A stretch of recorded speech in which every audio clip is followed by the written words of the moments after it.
ஒரு குட்டி கதையிலேருந்து ஆரம்பிப்போமா? அந்த சின்ன பையன் எதுவுமே காதலையே போட்டுக்காம 2 பாக்கெட்லையும் கையை விட்டுக்கிட்டு ஸ்டைலா கெத்தா தில்லா. உண்மையிலே இந்த எலெக்ஷன் எதுக்கான எலெக்ஷன் சொல்லட்டுமா? தமிழ்நாட்டு மக்களுக்கும் ஊழலுக்கும் நடக்கிற போர், தமிழ்நாட்டு மக்களுக்கும் லஞ்சத்துக்கும் நடக்கிற போர், விஜய்க்கும் ஸ்டாலின் சாருக்கும் நடக்கிற போர். வாய் இருக்குன்றதுக்காக நக்கலுமா நையாண்டியுமா நச நச நச நசன் ஒரே பேச்சு. இப்போது புதிய அறிமுகம் ஆச்சி ஹோட்டல் சாம்பார் 50 கிராம் ரூபாய் 20 மட்டுமே. ஒரு குட்டி கதையிலிருந்து ஆரம்பிப்போமா?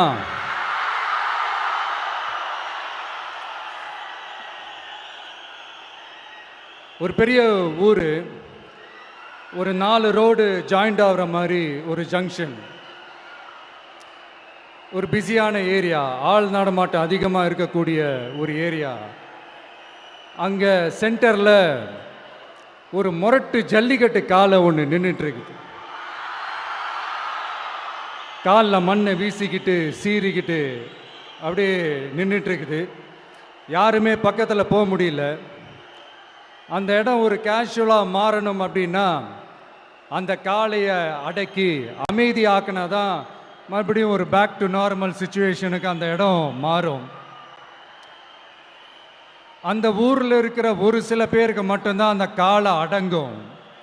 அவங்க யாருமே அங்கே இல்லை. ஆனால் அந்த க்ரௌடில் இருந்த ஒரு சில பேர், ஆல்ரெடி அந்த காளையை அடக்கணங்களோடு இருந்த ஒரு சில பேர், எங்களுக்கு இல்லாத அனுபவமா? நாங்க பார்க்காத காளையா?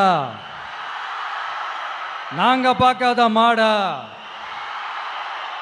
நாங்க போய் அடக்குறோன்னு சொல்லிட்டு உள்ள போறாங்க.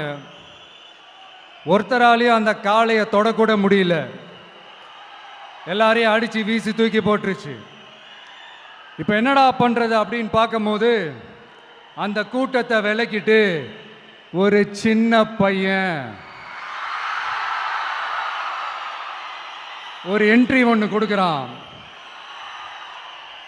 உங்களுக்கு தான் தெரியும்ல, டேய் எங்களாலே முடியல, நீ எல்லாம் என்னத்தை போய் கிழிக்க போற? எங்களுக்கு அவ்வளோ அனுபவம் இருக்குது, நாங்களே அடிபட்டு ஓரமாக படுத்து கிடக்கிறோம். இவன் விளையாட்டுத்தனமா ஏதோ பண்ணிட்டு கிடக்கிறான், பாவம் அந்த காளைகிட்ட போய் அடிபட்டு சாவ போறான். பச்சா பையன், அந்த பையன், இந்த பையன், அண்டர் எஸ்டிமேட் பண்றது, ஏளனமா பேசுறது, இப்படி ஒரு பக்கம். இன்னொரு பக்கம் பரிதாபப்பட்டு ஐயோ பாவமே இப்படி தனியா போய் மாட்டிக்கிட்டானே அந்த காளைகிட்ட, என்ன பண்ண போறானோ அப்படின்ட்டு ஒரு பக்கம் பரிதாபப்பட்டு பேசுறாங்க. அந்த சின்ன பையன் எதுவுமே காதலையே போட்டுக்காம 2 பாக்கெட்லையும் கையை விட்டுக்கிட்டு ஸ்டைலா கெத்தா தில்லா அப்படியே உள்ள போறான். ஒரு ஸ்டெப் எடுத்து வைக்கிறான், அந்த காலை அப்படியே சீறிக்கிட்டே நின்றுட்டு இருக்குது. இன்னொரு ஸ்டெப் எடுத்து வைக்கிறான், காலை அப்படியே சீறிக்கிட்டே முன்னாடி வருது. மக்கள் எல்லாரும் பதட்டத்தோடு அப்படியே பார்த்துட்டு இருக்கிறாங்க. இன்னொரு ஸ்டெப் எடுத்து வைக்கிறான், காலை அப்படியே முட்டை வரும்போது பாக்கெட்டுக்குள்ள மறைச்சி வச்சிருந்த 2 புல்லுக்கட்டு அதை அந்த காளை கிட்ட காட்டுறான். காளை அப்படியே சடனா வந்து நின்று அது மூடெல்லாம் மாறி அந்த புல்லுக்கட்டை சாப்பிட ஆரம்பிச்சிருச்சு. அந்த சின்ன பையனும் அந்த காளையை அப்படியே தடவிக்கிட்டே வரான். காளையும் பக்கத்தில் ஒரு குழந்தை மாதிரி நடந்து வந்துக்கிட்டு வருது. பக்கத்தில் இருந்த ஒரு வயல்வெளியில் அந்த காளையை மேய விட்டுட்டு வரான். மக்கள் எல்லாரும் அந்த பையனை ஆச்சரியமாக பார்க்குறாங்க.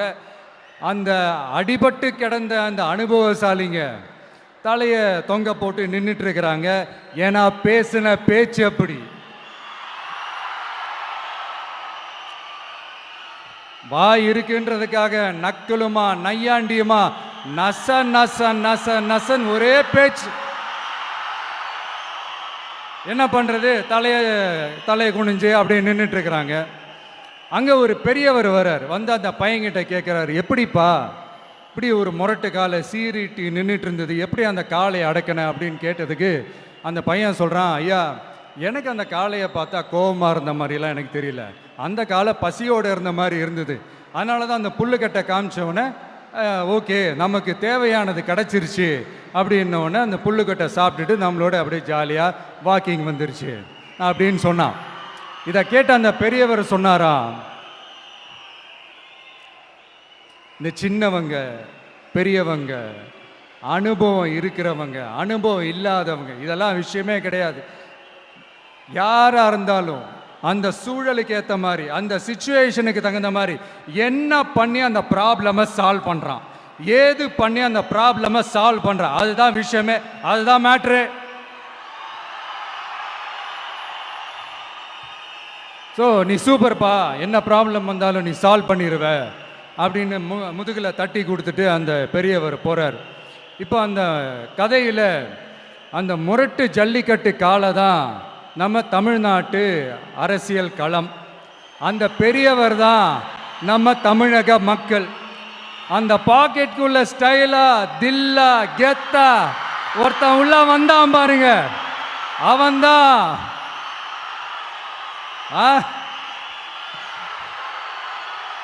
நான் இல்லைங்க, நான் இல்லை, நானு நீங்க நாம எல்லாருமா சேர்ந்து மாபெரும் மக்கள் சக்தியா இருக்கக்கூடிய நம்ம டிவிக்கு, அதுதான் அந்த சின்ன பையன்.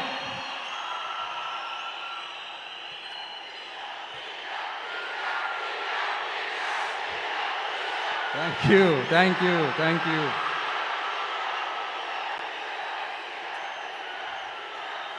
மக்களை நேசிக்கிற ஒரு நல்ல தலைமை இல்லாததுனால இத்தனை வருஷமா வேற வழி இல்லாம ஸ்டாலின் சார் கொடுத்த அந்த பொய்யான வாக்குறுதிகள் எல்லாத்தையும் நம்பி ஏமாந்த நம்ம மக்களுக்கு சரியான நேரத்தில் ஒரு வெகுஜன மக்கள் இயக்கமா வந்தது தான் நம்ம டிவிக்கு.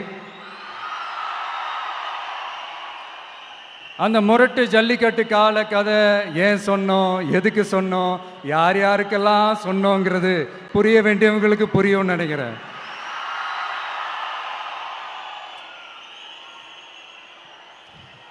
இப்போ நாம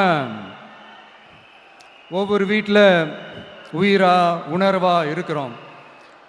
ஆனால் நான் உங்கள் எல்லாரையும் நேரில் சந்திக்கணும், நீங்கள் இருக்கிற ஊருக்கே உங்களை சந்திக்கணும் அப்படின்றது தான் எனக்கு மனசில் இருக்கிற ஒரு பெரிய ஆசை. ஆனால் அந்த சிச்சுவேஷன் ஒரு எதிர்கட்சியாக இருந்து கேள்வி கேட்டுட்டு இருக்கிற இந்த நேரத்தில் நமக்கு எதிராக என்ன சூழ்ச்சிகள்லாம் நடக்குதுன்றது உங்கள் எல்லாருக்குமே நல்லா தெரியும்.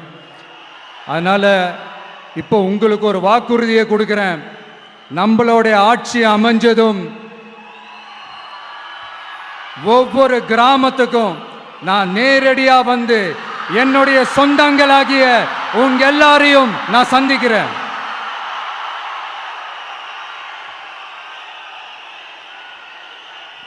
கொஞ்ச நாளைக்கு முன்னாடி நம்ம ஸ்டாலின் சார் ஒரு ஒன்று உருட்டினாரு, நீங்க கேள்விப்பட்டிருப்பீங்க. இப்போ வரப்போற எலெக்ஷன் எதுக்கான எலெக்ஷன்? நம்ம சட்டமன்ற தமிழ்நாடு சட்டசபைக்கான ஒரு தேர்தல் இல்லையா?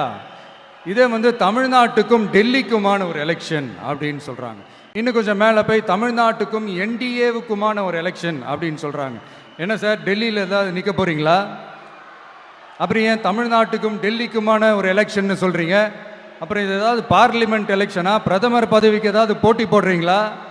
அப்புறம் ஏன் தமிழ்நாட்டுக்கும் என்டிஏவுக்குமான ஒரு எலெக்ஷன் சொல்றீங்க? எங்களுக்கு புரியலையே சார், இது என்ன லாஜிக்னு எங்களுக்கு புரியலையே.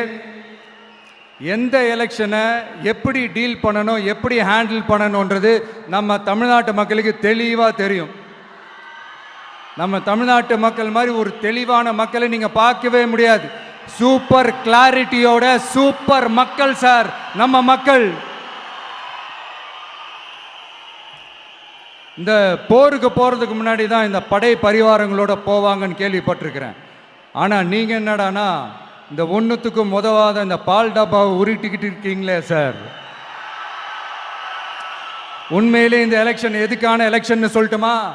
தமிழ்நாட்டு மக்களுக்கும் ஊழலுக்கும் நடக்கிற போர், தமிழ்நாட்டு மக்களுக்கும் லஞ்சத்துக்கும் நடக்கிற போர், தமிழ்நாட்டு மக்களுக்கும் இந்த நிர்வாகத்தை சரியா செய்யாத இந்த திமுக அரசுக்கும் நடக்கிற போர், அதாவது தமிழ்நாட்டு மக்களுக்கும் உங்க ஆட்சிக்கும் நடக்கிற போர், தமிழ்நாட்டு மக்களுக்கும் ஸ்டாலின் சாருக்கும் நடக்கிற போர். இன்னும் சுருக்கமா சொல்லணும்னா விஜய்க்கும் ஸ்டாலின் சாருக்கும் நடக்கிற போர்